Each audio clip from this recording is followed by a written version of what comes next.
ஒரு பெரிய சம்பவம் நடக்க போகுது. என்னது அது? என்ன மாதிரியான சம்பவமா இருக்கும்? அதை பத்தி தான் இந்த வீடியோல நான் எக்ஸ்பிளைன் பண்ணியிருக்கிறேன். வீடியோ ஃபுல்லா பார்த்து தெரிஞ்சுக்கோங்க. கண்டிப்பா உங்களுக்கு கிளாரிட்டி தர விதமா இருக்கும்.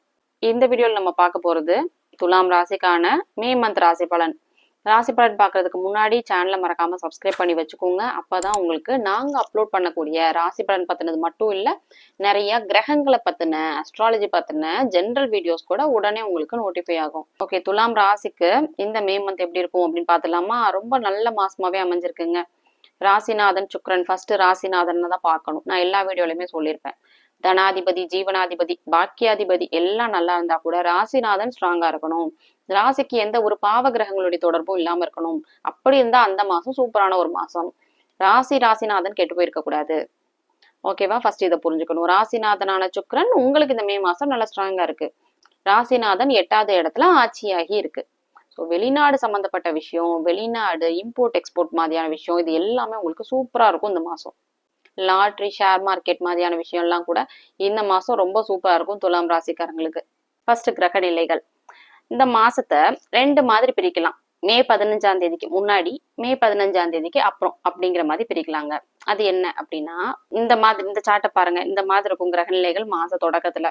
சனியும் செவ்வாயும் சேர்ந்து இருப்பாங்க. சூரியன் புதன் சேர்ந்து மேஷ வீட்டுல இருப்பாங்க. ரிஷபத்துல சுக்கிரன் ஆட்சியா இருக்கும். குரு மிதுனத்துல இருக்கும். சிம்மத்துல கேது, கும்பத்துல ராகு. அது எந்த ஒரு சேஞ்சும் நடக்காது. ஏன்னா ராகு கேது பயிற்சி இந்த வருஷம் கடைசியில நடக்கும். டிசம்பர் 24 அந்த தேதிகள்ல. சரியா? சோ அது மாறாது. சந்திரன் வந்து 2.25 நாளைக்கு ஒரு தடவை பயிற்சி ஆகக்கூடிய கிரகம். 2.25 நாள் ஒரு ராசி கட்டத்துல இருக்கும். தேய்பிரை நோக்கி போயிட்டு இருக்கு, அமாவாசை நோக்கி போயிட்டு இருக்கு. சந்திரன் தேய்பிரை சந்திரனா இருக்கு. ஸோ இதுதான் வந்து கிரகநிலைகள். ஸோ லாட்ரி, ஷேர் மார்க்கெட், வெளிநாடு, இம்போர்ட் எக்ஸ்போர்ட், தூர இடம், இது எல்லாத்தையும் குறிக்கக்கூடிய விஷயம் 8வது இடம். 8ல இருக்கக்கூடிய சுக்கிரன் உங்களுக்கு இந்த விஷயங்கள் மூலியமா பணத்தை கொடுக்கும். ஏன்னா தனஸ்தானத்தோட தொடர்பு கொள்ளும். பார்வையாளர் 2வது இடத்த, ராசிக்கு 2வது இடத்த பார்க்கும். உங்களுடைய ராசிநாதன் மற்றும் 8வது அதிபதி. ராசிக்கு 2வது இடம் தனம், வாக்கு, குடும்பஸ்தானத்துக்கு சுக்கிரனுடைய பார்வை கிடைக்குது. குடும்பம் சார்ந்த விஷயங்கள் ரொம்ப நல்லா இருக்கும். நல்ல பணப்புழக்கம் இருக்கும். கலை, ஆடம்பரம் சம்பந்தப்பட்ட விஷயம் இது எல்லாமே ரொம்ப நல்லா இருக்கும். ராசிக்கு 3வது இடம் குருவுடைய பார்வை இருக்கு. 3வது அதிபதி குரு 3வது இடத்தை தொடர்பு கொள்ளுது. இளைய சகோதரனால உதவி, இளைய சகோதர ஸ்தானம் ரொம்ப நல்லா இருக்கு. இளைய சகோதர ஸ்தானாதிபதிக்கு எந்த ஒரு பாவ கிரகத்துடைய தொடர்பும் இல்ல. துலாம் ராசிக்கார குழந்தைங்க இருக்காங்கன்னா இளைய சகோதர அமைப்பு ரொம்ப நல்லா இருக்கு. உங்க ராசிக்கு 4, 5வது அதிபதினு சொல்லக்கூடிய சனி பாத்தீங்கன்னா பலவீனம் ஆயிருக்கு. குருவுடைய வீட்டுல இருந்தா கூட செவ்வாயோட இணைவு கண்டிப்பா அதோட ஸ்ட்ரென்த்தை குறைக்கும். குழந்தைங்க கொஞ்சம் படிப்புல ஆர்வம் இல்லாம இருக்கிற மாதிரி இருப்பாங்க. துலா ராசிக்கார குழந்தைங்க இருந்தாங்கன்னா படிச்சுட்டு இருக்கக்கூடிய ஸ்டூடெண்ட்ஸ்க்கு நல்ல ஒரு மாசம் கிடையாது. அம்மாவோட சண்டை வந்துட்டே இருக்கும். வீடு, வாகனம், கல்வி, தாய் இதெல்லாத்தையும் குறிக்கக்கூடிய ஸ்தானாதிபதியான சனி பலவீனம் அடைஞ்சனால இந்த விஷயங்கள குறைகள் இருக்கும். 4, 5வது அதிபதி துலா ராசிக்காரங்களுக்கு குழந்தைகள் சம்பந்தப்பட்ட விஷயத்துல மனக்குறைகள் இருக்கும். அடுத்தது உங்களுடைய ராசிக்கு 6வது இடம். ராசிக்கு 6வது இடத்துல 2 பாவ கிரகங்கள் இருக்கனால கடன் தொந்தரவுகள் ரொம்ப அதிகமா இருக்குங்க. ஒரு பாவ கிரகம் மட்டும் 6வது இடத்துல இருந்துச்சுன்னா கடன் இருக்காது. 2 பாவ கிரகங்கள் சேர்ந்து 6வது இடத்துல இருந்துச்சுன்னா கடன் தொல்லை ரொம்ப அதிகமா இருக்கும். இப்பங்க எங்களுக்கு இந்த கடன் கொஞ்சம் செட்டில் ஆகும் அப்படின்னு கேட்டீங்கன்னா, குரு பயிற்சி நடந்ததுக்கு அப்புறம் கொஞ்சம் கொஞ்சமா உங்களுக்கு கடன் செட்டில் ஆகுறதுக்கான அமைப்பெல்லாம் இருக்கு. ஜூன் 2 குரு பயிற்சி நடக்க போகுது. ரொம்ப எதிர்பார்க்கக்கூடிய குரு பயிற்சி இது. ராசி மேல, கடகம் ராசி மேல வந்து குரு உச்சமாகும். உச்ச குருவுடைய பார்வை 6வது இடத்துக்கு படும். ஸோ ரொம்ப நாளா கடன், தீராத கடன் இருந்துச்சு, எப்பதான் செட்டில் ஆகும்னு கேட்டீங்கன்னா, குரு பயிற்சி ஜூன் 2ஆம் தேதிக்கு அப்புறம் கொஞ்சம் கொஞ்சமா உங்க கடன்கள்லாம் செட்டில் பண்ணுவீங்க. செட்டில் பண்ணுவீங்கன்னா என்ன, பண வரவு இருக்கும்னு அர்த்தம். அடுத்தது உங்க ராசிக்கு 7வது அதிபதி செவ்வாயும் பலவீனமாயிருக்கு. 7வது அதிபதி 7வது இடத்துக்கு பின்னாடி மறைஞ்சு சனியோட இணைஞ்சு பலவீனமாயிருக்கு. திருமணம், காதல் சம்பந்தப்பட்ட விஷயங்கள் சிறப்பா இருக்காது. ரொம்ப நாளா அலைன்ஸ் பார்த்துட்டே இருக்கிறோம், எதுவுமே அமைய மாட்டேங்குது அப்படின்னு நீங்க கேட்டீங்கன்னா, அதுவுமே இந்த மாசம் 15ஆம் தேதிக்கு அப்புறம் கொஞ்சம் சரியாகும். இந்த இருக்கு பாத்தீங்களா சார்ட், இந்த மாதிரி இருக்கும். 15ஆம் தேதிக்கு அப்புறம் செவ்வாய் பயிற்சி ஆகும். செவ்வாய் பயிற்சியாகி 7வது இடத்துக்கு வரும். 7வது இடத்துல 7வது அதிபதி வந்து ஆட்சி ஆகணும். அப்பதான் உங்களுக்கு திருமண பேச்சுவார்த்தை, நிச்சயதார்த்தம் நடக்கிறது மாதிரியான விஷயம் எல்லாமே நடக்கும். அடுத்தது ராசிக்கு 8வது இடத்துல சுக்கிரன் இருக்கு. 8வது அதிபதி 8வது இடத்துல ஆட்சியா இருக்கனால வெளிநாடு சார்ந்த விஷயம், வெளிநாட்டுக்காக படிக்க போறீங்க, வேலைக்கு போறீங்க, இந்த மாதிரியான விஷயம்லாம் கண்டிப்பா நடக்கும். வெளிநாட்டுல இருக்கிறவங்களுக்கு பிஆர் கிடைக்கிறது மாதிரியான விஷயங்கள்லாம் கூட கண்டிப்பா நடக்கும். அடுத்தது ராசிக்கு 10வது அதிபதி புதன். தொழில் சார்ந்த விஷயங்கள்ல லாஸ்ட் மந்த் பெருசா உங்களுக்கு எந்த ஒரு ப்ராக்ரஸும் இருந்திருக்காது. ஏன்னா தொழில் ஸ்தானாதிபதி புதன் பலவீனமாகி நீசமாகி 2 பாவகிரகங்களுடைய தொடர்புல இருந்துச்சு.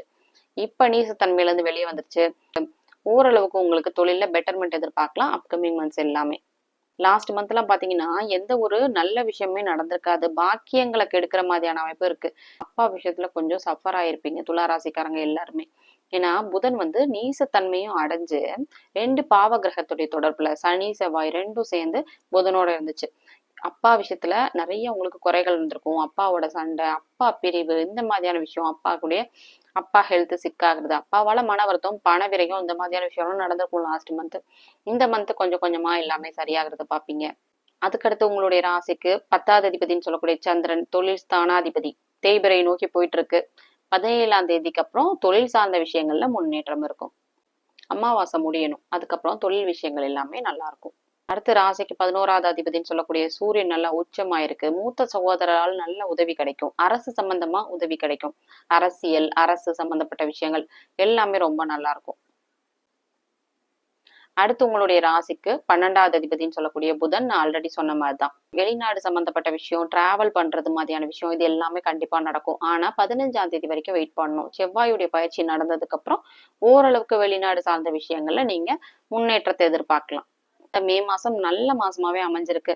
ஆனா உங்க சொந்த ஜாதகத்தை செக் பண்ணிக்கணும். உங்க சொந்த ஜாதகத்துல கிரக நிலைகள் எப்படி இருக்கு, உங்களுக்கு என்ன தசாபுத்தி போயிட்டு இருக்கு, தசாபுத்தி, கோச்சாரம், அந்தரம், அப்புறம் உங்க வீட்டுல இருக்கக்கூடிய உங்களுடைய, இப்ப நீங்க ஒரு ராசியில இருக்கிறீங்க, ஆனா உங்க வீட்டுல உங்க ஃபேமிலி மெம்பர் இருப்பாங்களா, உங்களோட சிப்ளிங்ஸை கூட நீங்க சேர்த்துக்க வேண்டாம். உங்களோட பேரண்ட்ஸ், உங்களோட சில்ட்ரன், உங்களோட பார்ட்னர், இவங்களுக்கு என்ன ராசி. ராசி பலன் அப்படிங்கிறது வெறும் 30% தான். 70% உங்களுடைய சொந்த ஜாதகத்துல தான் விஷயமே இருக்கு. சொந்த ஜாதகத்தை தெரிஞ்சுக்கணும். உங்களுடைய லக்னம், கோச்சாரம், தசாபுத்தி, அந்தரம், இவ்வளோ விஷயத்தையும் சேர்த்துதான் பலன்கள் சொல்ல முடியும். ஓகே, இவ்வளவும் தெரிஞ்சுக்கிட்டீங்க.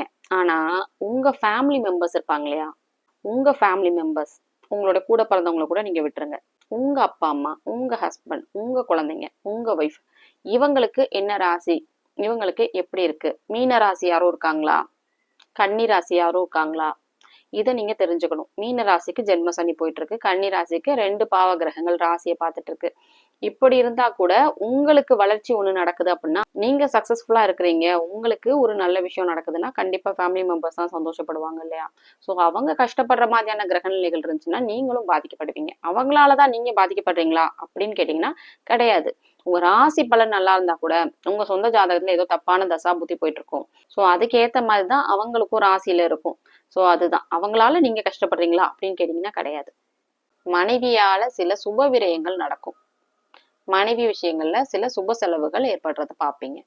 மனைவி வழி சொந்தக்காரங்களுக்கு நீங்க செலவு பண்றது, மனைவிக்காகவே நீங்க ஏதோ செலவு பண்றது, இந்த மாதிரியான விஷயம் நடக்கும். இந்த வீடியோ பார்த்துட்டு இருக்கக்கூடிய துளாராசிக்காரங்க எல்லாருக்கும் நான் சொன்ன விஷயங்கள் எல்லாம் ரெசனேட் பண்ணிக்க முடிஞ்சுன்னா உங்களோட ஒப்பீனியனை எனக்கு கமெண்ட்ல சொல்லுங்க. உங்களோட சொந்த ஜாதகத்துக்கு அஸ்ட்ராலஜி ஆன்லைன் கன்சல்டேஷன் வேணும்னு நினைச்சீங்கன்னா ஸ்கிரீன்ல தெரியுற இந்த வாட்ஸ்அப் நம்பருக்கு நீங்க ரீச் அவுட் பண்ணி உங்களுக்கான அப்பாயின்மெண்ட்டை புக் பண்ணிக்கலாம். மற்ற ராசிக்கான ராசி பலன் வீடியோ லிங்க் ஃபர்ஸ்ட் கமெண்ட்ல பின்டா இருக்கு, நீங்க கிளிக் பண்ணி செக் பண்ணிக்கலாம்.